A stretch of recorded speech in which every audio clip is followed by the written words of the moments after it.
PC를 이렇게 담아가지고 막 이렇게 언덕을 오르고 있었는데 그 추운 날 이렇게 고생을 하시다가 제 전화를 받고 갑자기 장학금 100만 원을 받았다니까 너무 감격하셔가지고 그 자리에 앉아서 울으셨다 그래요. 예. 이게 벌써 10년도 더 된 예. 일인데 우리 김수영 씨가 전문계 고등학교, 그러니까 당시엔 실업계 고등학교를 다니고 계셨고 도전 골든벨 사상 처음으로 이제 실업계 고등학교에서 골든벨이 나왔던 건데 워낙 형편이 좀 어려우셔서 그랬던 거예요? 학창 시절이? 예, 그래서 제가 초등학교 2학년 때 이제 아버지 사업이 부도가 났었어요. 그래가지고 갑자기 원래는 광주에서 살았는데 정말 쫓기다시피 가족이 여수의 시골로 이사를 갔거든요. 근데 시골 집도 마련하지 못해가지고 정말 동네 마을 회관 한 켠에서 시멘트로 부엌과 그 화장실을 얼기설기 만들어가지고 그런 데서 살았어요. 근데 그 와중에서도 이제 시내로 학교를 다녔었거든요. 근데 시내에는 정말 이런 나름대로 그래도 중산층 아이들이 있는데 저는 정말 매일같이 그 시골에서 비포장 도로를 버스를 타고 2시간씩 통학을 하는 거예요. 그래서 여름에는 정말 땀 삐질삐질 흘리고 또 겨울에 눈 오면 또 버스가 안 가요. 걸어서 4시간씩 걸어서 학교를 가기도 했었고요. 또 가끔은 준비물 살 돈이 없어가지고 이제 준비물 마련 못해서 선생님 앞에서 온갖 그런 변명을 해야 돼서 참 어린 마음에 상처가 많았었어요. 저분이 진짜 존경스럽네요. 나이는 저보다 어리지만 아니 보통 아이들이 왜 그런 상황이 되면 마음 잡기가 힘들잖아요. 공부는커녕 이렇게 빗둘게 나가게 되고 어떻게 그런 상황에서 마음을 잡고 저도 마음을 못 잡았어요. 그래서 저도 방황을 굉장히 많이 했어요. 특히나 제가 초등학교 5학년 때 왕따를 당한 적이 있어요. 그래서 1년 동안 정말 같이 밥 먹을 아이조차 없어서 혼자 밥을 먹었는데 그래서 점심시간이 제일 싫었거든요. 그래서 제가 내가 이제 전학을 가면서 이 학교에서는 왕따가 아니라 정말 존재감 있는 아이가 되어야겠다라는 생각에 이제 일부러 이렇게 튀는 행동을 하기 시작했어요. 그래서 아이들하고 같이 이렇게 막 술, 담배도 하고 막 이렇게 싸움에 휘말리기도 하고 뭐 폭주족 그런 오빠들하고 어울려서 오토바이 뒤에 타서 전혀 분노에 그렇게 안 질주도 하고요. 생기셨는데. 예, 굉장히 오랫동안 방황을 했고 가출도 하고 경찰서 몇 번 끌려가기도 했었고요. 예. 아니 그 정도까지요. 예. 근데 어떻게 공부 아니, 그리고 더욱이 실업계 고등학교를 가셨으면 이제 대학 가는 공부를 따로 혼자 해야 하는 상황이셨을 거 아니에요? 그래서 제가 사실 중학교도 졸업을 못했어요, 결국엔. 그래서 자퇴를, 사실 말이 자퇴지 강제로 자퇴를 당했는데요. 가출했는데 저의 한때 영웅이었던 서태지와 아이들의 컴백홈이라는 노래가 나온 거예요. 그래서 제가 그 노래를 듣고는 그 가사에 자 이제 그 차가운 눈물을 닦고 컴백홈 우린 아직 괜찮은 미래가 있기에 라는 그 말이 너무 가슴에 사무치게 와닿는 거예요. 왜냐면은 그전에는 내가 너무 집에 가도 늘 이제 아버지는 그 괴로움에 술 마시고 어머니는 맨날 울기만 하고 또 학교에 가면 학교에서도 문제아라고 저를 다 미워하고 그리고 정말 선생님들이 어떻게 너 그냥 사라져라 제발 아이들에게 도움이 안 되니까 그 정도였거든요. 그래서 제가 나는 정말 사회의 쓰레기고 나 같은 건 아무도 신경 써주지 않아 라고 생각을 했는데 우린 아직 괜찮은 미래가 있기에 라는 그 말 한마디에 나도 괜찮은 미래를 꿈꿔볼 수도 있겠구나 라는 생각이 들더라고요.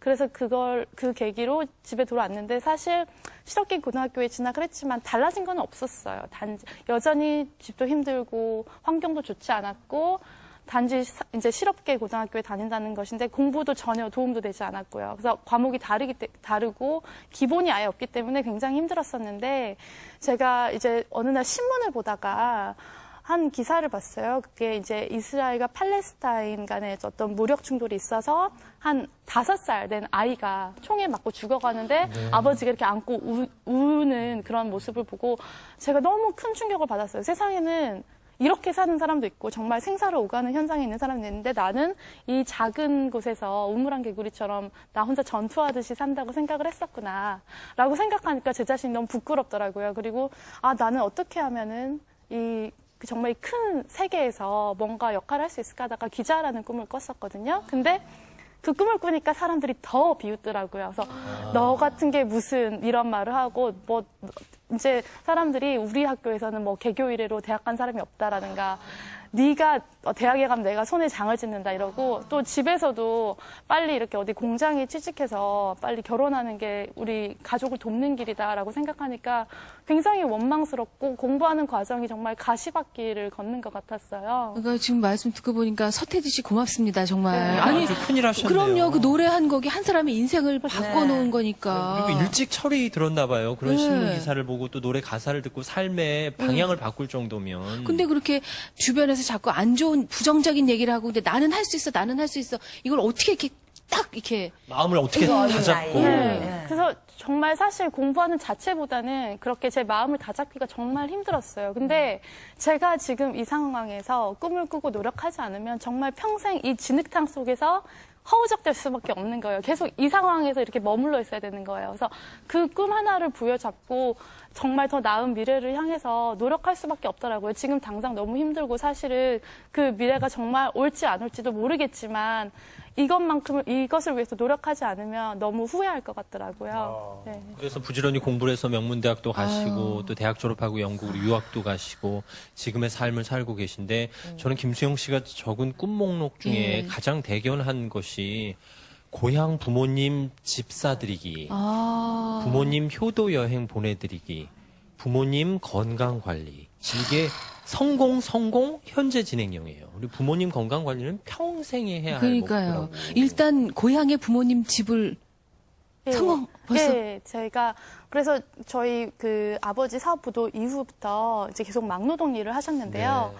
그 일이라는 게 이제 몸이 아프시거나 눈이 오거나 비가 오면은 할 수가 없는 거예요. 그래서 그렇게 한 번씩 쉬실 때마다 또 생활비가 없어서 빚이 생기고 또 다시 일을 해도 빚을 갖고 가다 보니까 그게 악순환이더라고요. 그래서 부모님이 환갑이 다 되셨는데도 아직도 집이 없으셨어요. 그래서 내가 어떻게 이제 평생 살 집 한 채는 마련해 드려야 되는 거 아닌가. 내가 정말 30이 되기 전에 꼭 집을 장만하겠다고 결심을 해서 그래서 이제 회사 다니면서 부업까지 하고 이게 한 3년간 많이 알아보고 노력을 했어요. 그래서 저희 어머니가 정말 원하시는 그곳에다가 땅을 샀어요. 그래서 땅을 팔지도 않는데 땅 주인을 찾아내서 땅을 사고 아버지 손으로 직접 그 집을 지었는데요. 아버지가 새벽만 되면 눈이 막 떠지고 집에 그 집터에 가서 막 집을 짓게 되면서 스스로 묻는데요. 이게 정말 내 집이 맞아? 이 집이에요? 아니, 아주 네. 예쁘게 잘 예. 지으시네요.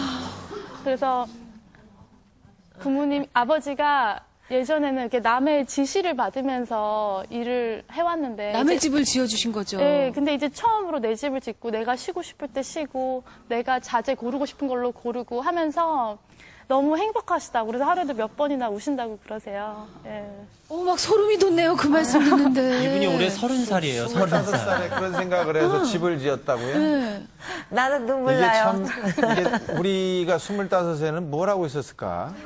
김재원 씨나 나나 아마 맥주나 마시고 있었을 거야, 아마. 아니 정말 이 꿈이 소중하다라는 생각을 하는 게 이 사람들의 삶에 도움이 되는 책 쓰기 이건 뭐 2015년 목표를 잡아놓으셨는데 이미 성공하셨고 꿈 전도사가 되고 싶으시다고 청소년들에게 그런 얘기하시고 심지어 사후의 꿈까지 장기 기증과 전 재산 기증이라는 엄청난 꿈을 적어놓으셨어요. 저분이 책 쓸만하죠. 지금 우리가 네. 들은 얘기만 해도 그쵸? 아니 좀 부끄러워지네요. 저는. 부끄러운 정도가 아니라 고개가 숙여집니다. 네. 예, 그 원동력은 뭐예요?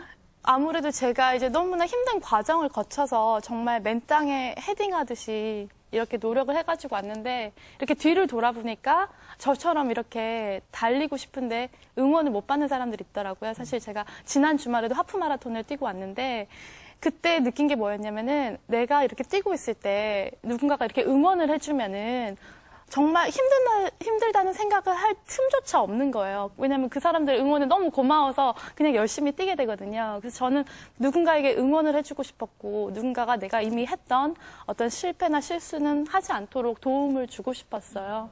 그래서 이번에 한국에 잠깐 들어오신 것도 어려운 청소년들을 돕기 위해서. 그래서 제가 그 책을 써서 그 인세의 10%를 근로청소년회관에 기부를 하기로 했어요. 그래서 원래 이제 기부를 하려고 마음을 먹었는데 어디에 해야 될까 고민하는데 어머니가 거기에 너 같은 애들이 있다 그러시는 거예요. 그래서 좀 굉장히 방황하고 상처받은 청소년들이 공부도 하고 어떤 직업 기술도 배우는 곳인데 그래서 단순히 어떤 뭐 돈을 기부하는 게 아니라 저는 가서 제가 직접 아이들과 만나서 강연도 하고요. 또 새롭게 원예 치료도 하게 됐고, 또 저희 독자들 중에서 뜻을 같이 하시는 분들을 이렇게 선정해가지고 이렇게 아이들과 1대1로 멘토를 연결을 해주기로 했어요. 또 30년을 사셨는데 한 60년 사신 것처럼 일을 하셨네요. 우리보다 나아요. 아유, 비교도 안 돼요. 그러니까요. 그렇게 영국에서 정말 큰 본사에 그런 책임을 맡을 정도로 한다면 공부를 아주 잘했어야지 되거든요. 근데 전혀 공부를 할 수 있는 여건은 없었어요. 그러면은 남들이 좋은 환경에서 몇 시간 공부하는 거를 혼자서 나쁜 여건에서 정말 다 생각 안 하고 더블로 공부를 했을 거란 말이에요. 어떤 마음으로 어떻게 공부를 했어요? 물론 머리도 좋겠지만. 머리는 별로 안 좋고요. 제가 지금 어머니들이 가장 궁금해하시는 얘기를. 네. 초등학교, 중학교 때는 사실 반에서 20, 30등을 했었는데 제가 정말 이렇게 확실하게 목표를 정하니까 이렇게 정말 그에 맞춰서 내가 몇 월까지는 몇 점, 몇 월까지는 몇 점을 맞아야 최종 목표인 이 대학을 갈 수 있다라는 생각을 했는데 사실 그게 마음처럼 쉽지는 않아요. 정말 노력을 했음에도 불구하고 안 돼요. 안 되는 경우가 있으면 슬럼프에 빠지기도 하는데요. 저 같은 경우는 무슨 일이 있었냐면은 제 초등학교 동창 친구 중에 저보다 더 힘든 아이가 있었어요. 정말 그 아이는 어머님도 백혈병으로 돌아가시고 아버지가 빚쟁이들에게 쫓겨서 사라졌고 그야말로 소년 가장이었어요. 그 친구는 굉장히 똑똑하고 공부도 잘했는데 뒤늦게 이제 대학 공부를 하겠다고 마음을 먹으니까 제가 1년 만에 한 공부를 한 달 만에 하는 애예요. 근데도 불구하고 그 아이가 포기를 하는 모습을 보면서 제가 그 아이 목까지 더 열심히 해야겠더라고요. 예. 이게 목표가 이만큼 중요합니다. 25 나이에 73가지 꿈을 적고 그중에 32가지를 30에 이루니까 나머지 41가지도 이루면 한 번 더 나오세요. 예. 네, 저희가 열심히 응원하겠습니다. 네. 감사합니다. 정말 고마워요. 네. 이렇게 열심히 살아주고 그래요. 많은 분들에게 희망이 돼줘서 정말 고맙습니다. 저도 열심히 살겠습니다. 네, 오늘 감사합니다. 많이 배웠습니다. 박수로 한번 김수영 씨였습니다. 감사합니다. 감사합니다. 선물 소개해드리겠습니다.